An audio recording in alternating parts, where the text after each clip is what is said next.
பிரேமா, இப்போ விசால வந்து அன்சர்டனிட்டியா இருக்குல்ல, அது இல்லாம இப்போ டாலர் எக்ஸ்சேஞ்ச் ரேட் வந்து ரொம்பவே நல்லா இருக்கு. இதனால இந்தியால வந்து நம்ம ஏதாவது இன்வெஸ்ட் பண்ணலாமான்னு நிறைய பேர் கேட்டிருந்தாங்க. அதை பத்தி நீங்க டிஸ்கஸ் பண்ணலாம்.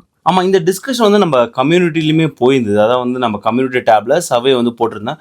இது வந்து ஒரு சரியான சந்தர்ப்பமா இருக்கக்கூடுமா இந்தியாவிலையும் இன்வெஸ்ட் பண்றதுக்கு? இல்ல இந்த ஒரு சந்தர்ப்பத்துல இந்தியாவிலையும் இன்வெஸ்ட் பண்றத பத்தி யோசிக்கணுமா? இந்த மாதிரியான ஒரு கேள்வி கேட்டிருந்தேன். நிறைய பேர் வந்து ஆம் என்ற ஒரு பதில் தான் குடுத்திருந்தாங்க. ஸோ நிறைய பேர் வந்து இப்போ பணம் அனுப்பிட்டு தான் இருக்காங்க இந்தியாவுக்கு. அங்கேயும் கொஞ்சம் இன்வெஸ்ட்மெண்ட் ஸ்ட்ராட்டஜி இல்ல இன்வெஸ்ட்மெண்ட் போர்ட்ஃபோலியோ பில்ட் பண்ணுவோமே அப்படின்னு. ஸோ இப்படி பணம் அனுப்பும்போது நம்ம எதெல்லாம் வந்து கன்சிடர் பண்ணணும் அப்படிங்கிறது ரொம்ப முக்கியமான ஒரு விஷயம். ஏன் வந்து டாலர் ரேட் வந்து ரொம்ப அதிகமா இருக்கு? எவ்வளவு நாள் இப்படி அதிகமா இருக்குன்னு குறையுமா? என்னென்ன வழியில வந்து இந்தியாவில் இன்வெஸ்ட் பண்ணலாம்?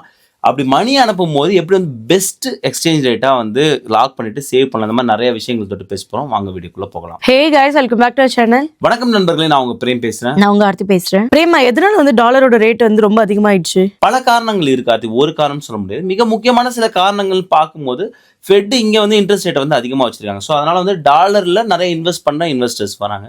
அங்க பார்க்கும்போது இந்தியாவில் பார்க்கும்போது ஆஃப்டர் டேரிஃப்ஸ் பார்க்கும்போது நிறைய இன்வெஸ்டர்ஸ் வந்து வெளியேறினாங்க இந்தியா மார்க்கெட்லேயே. ஸோ அதனால வந்து ரூபாய் வந்து ஒரு கொஞ்சம் வீழ்ச்சி காணுச்சு. இதனால தான் வந்து டாலருக்கு நிகராக ரூபாய் ரேட் வந்து அதிகமாக இருக்கு. இது மட்டும் இல்லை, இது இன்னும் நிறைய காரணிகள் இருக்கு. கச்சா எண்ணெய் ஒரு ரீசனாக இருக்கு.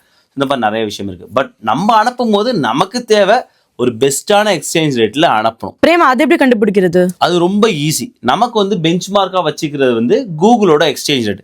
இப்போ நம்ம ஸ்க்ரீன்லேயே பார்ப்போம் இப்போ எவ்வளோ எக்ஸ்சேஞ்ச் ரேட் இருக்கு, அது எப்படி நம்ம பெஸ்ட்டாக அனுப்புறது. இப்போ நான் வந்து ரீசன்ட் டைமாக வந்து ஆஸ்பரா யூஸ் பண்ணிட்டு இருக்கேன். ஆஸ்பராவை பொறுத்த வரைக்கும் அவங்க வந்து ஒரு பெஸ்ட் எக்ஸ்சேஞ்ச் ரேட் கொடுத்துட்டு இருக்காங்க. நீங்கள் ஸ்க்ரீனில் பார்க்குறீங்க.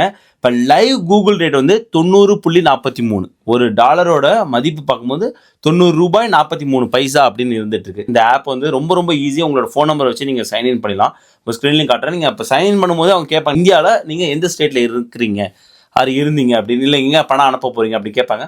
தமிழ்நாடு கொடுக்கும்போது வணக்கம் அப்படின்னு கொடுக்குறாங்க. இதே வந்து ஆந்திரான்னு கொடுத்துருந்தா நமஸ்கார், கன்னடா கொடுத்தா நமஸ்கார் அப்படி வந்து கொடுத்துருப்பாங்க.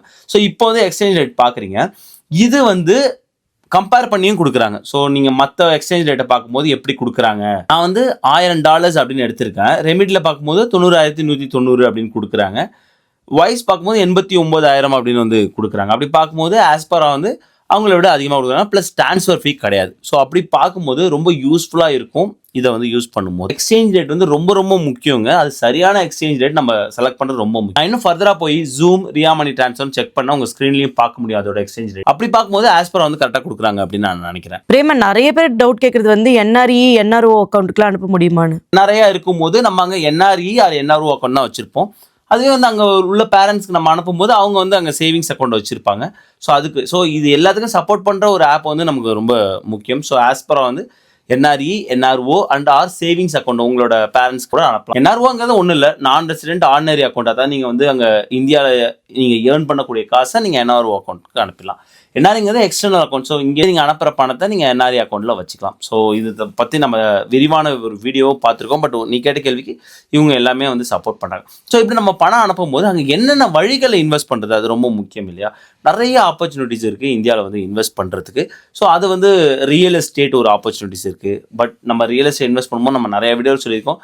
பல விஷயங்கள் நீங்கள் மேக் ஷூர் பண்ணணும். மிக மிக முக்கியமான ஒரு விஷயம் வந்து யாரும் இல்லைன்னா வந்து பட்டா நிலத்தில் கொட்டா போட்டுருவாங்க. ஸோ அதனால் ரொம்ப ரொம்ப முக்கியம். அங்கே யாராவது நம்ம அட்லீஸ்ட் கண்காணிக்கிறதுக்கு மானிட்டர் பண்ணுறதுக்கு ஆளுங்க வேணும்.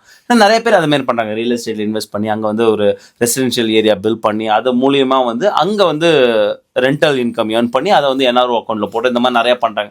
யூஸ்வலாக பண்ணுற ஒரு இன்வெஸ்ட்மெண்ட். ஸோ அது நீங்கள் ஃபாலோ பண்ணலாம். சப்போஸ் உங்கள் பேரண்ட்ஸ் ஊரில் இருக்கும்போது நீங்கள் இந்த பணத்தை வந்து அவங்களுக்கு அனுப்பி கூட உங்கள் பேரில் வாங்க சொல்லலாம். நம்ம அதுக்கும் ஒரு வீடியோ போடுறோம். எப்படி ஒரு பவர் ஆஃப் அட்டர்னி இங்கே இருந்தபடியே நீங்கள் இங்கே எடுத்துகிட்டு உங்கள் பேரண்ட்ஸ்க்கு அனுப்பி அதன் மூலியமாக அங்கே இன்வெஸ்ட் பண்ணுறது அப்படின்னு. ஆர் அங்கே ஏதாவது ஃபிக்ஸ்டு டெபாசிட்ஸ் இந்தியாவில் போட முடியுமா, அதை ஃபாலோ பண்ணலாம். என்ஆர்ஐ ஃபிக்ஸ்டு டெபாசிட் பண்ணும்போது எவ்வளோ இன்ட்ரெஸ்ட் ரேட் பெரிய பேங்க்ஸ் கொடுக்குறாங்கன்னு ஒரு ஐடியாக்காக உங்கள் ஸ்க்ரீனில் வந்து சில நம்பர்ஸ் கொடுத்துருக்கோம். SBI, HDFC, ICICI bank, bank of Baroda அப்படிலாம் கொடுத்துட்டு இருக்காங்க. அரௌண்ட் ஒரு 6.5% வந்து இன்ட்ரெஸ்ட் எதிர்பார்க்கலாம் அப்படிங்கிறது தெரியுது. பட் அந்த இன்ட்ரெஸ்ட் ரேட் வந்து வேரி ஆகும். அது அந்த பேங்க்கை பொறுத்து வேரி ஆகும்.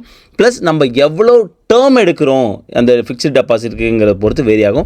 நீங்கள் வந்து பேங்க்கில் கேட்கும்போது இன்னும் கரெக்டான டீட்டெயில்ஸ் வந்து கொடுப்பாங்க. மியூச்சுவல் ஃபண்ட்ஸ், நிறைய மியூச்சுவல் ஃபண்ட் ஹவுஸ் வந்து மியூச்சுவல் ஃபண்ட் என்ஆர்ஐக்கு அது ரொம்ப முக்கியம்.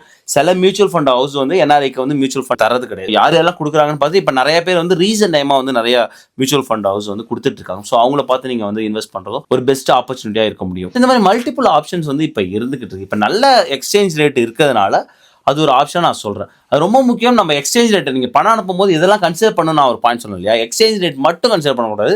இந்த ஒரு ரொம்ப விஷயமும் முக்கியம். என்னது?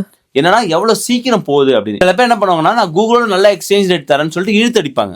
ஆமா, 2 வீக்ஸ் 3 வீக்ஸ்லாம் ஆகுது பிரேமா ஒரு டிரான்சாக்ஷன் போய் டெபாசிட் ஆகுறதுக்கு. கரெக்ட். எங்களுக்கு அந்த மாதிரி ஒரு பேட் எக்ஸ்பீரியன்ஸ் நிறைய நடந்திருக்கு. பட் ஆஸ்பரா பொறுத்த வரைக்கும் அவங்க இன்ஸ்டன்ட் ட்ரான்ஸ்ஃபர் பண்றாங்க. அது ரொம்ப முக்கியம். ஏன் நம்ம பணம் வந்து உடனடியா இங்கேருந்து அங்கே போய் சேரணும். இப்போ இன்வெஸ்ட்மெண்ட்னு வச்சுக்கோங்க, நம்ம அப்போ இன்வெஸ்ட் பண்ணாதான் நம்ம நல்ல ரிட்டர்ன் பார்க்க முடியும். அது ஒரு மாசம் 2 மாசம்னா நமக்கு தெரியாது அப்போ மார்க்கெட் எப்படி இருக்கும் அப்படின்னு. அது மட்டும் இல்லாமல் நம்ம ஒரு லேண்டோ ஏதோ வாங்கணும்னா நம்ம தனித்தனியாக பணம் கொடுத்து அது போய் ரீச் ஆகிறதுக்கு ரொம்ப டைம் ஆகும்.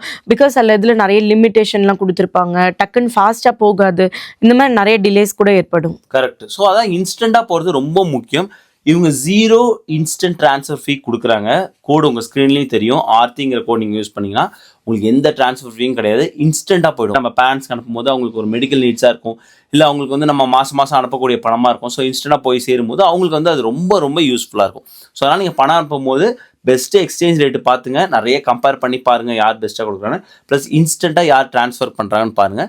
0 ட்ரான்ஸ்ஃபர் ஃபீ இப்போது ஆஸ்பரா கொடுத்துட்ருக்காங்க. உங்கள் ஸ்க்ரீன்லேயும் பார்க்க முடியும். கோடு ஆர்த்தின்னு யூஸ் பண்ணிங்கன்னா 0 ட்ரான்ஸ்ஃபர் ஃபீ அதையுமே யூஸ் பண்ணிங்க. பிரேமா, இப்போ இங்கேருந்து நம்ம மணி சென்ட் பண்ணி அங்கே கோல்டில் இன்வெஸ்ட் பண்ணால், இங்கேருந்து பணம் அனுப்பி எங்கள் கோல்டில் இன்வெஸ்ட் பண்ணுறது, அதாவது பேரண்ட்ஸ் இருந்தாங்கன்னா அவங்கள ஏதாவது கோல்டு வாங்கி வைக்க சொல்கிறது, அந்த மாதிரி இங்கேயுமே இன்வெஸ்ட் பண்ணலாம். சில பேர் அங்கேயுமே வந்து பண்ணுறாங்க. கோல்டு ரேட்டுமே வந்து ஃப்ளக்சுவேட் ஆகிட்டே இருக்கும் இல்லையா. நம்ம பார்த்தோம், ஒரு ட்ராய் அவுன்ஸ்க்கு எடுத்துக்கிட்டா 5500 போச்சு, இப்போ 4800 4900 இந்த மாதிரி மாறிக்கிட்டே இருக்குது. இந்தியாவும் அப்படி தான் இருந்துட்டு இருக்கு.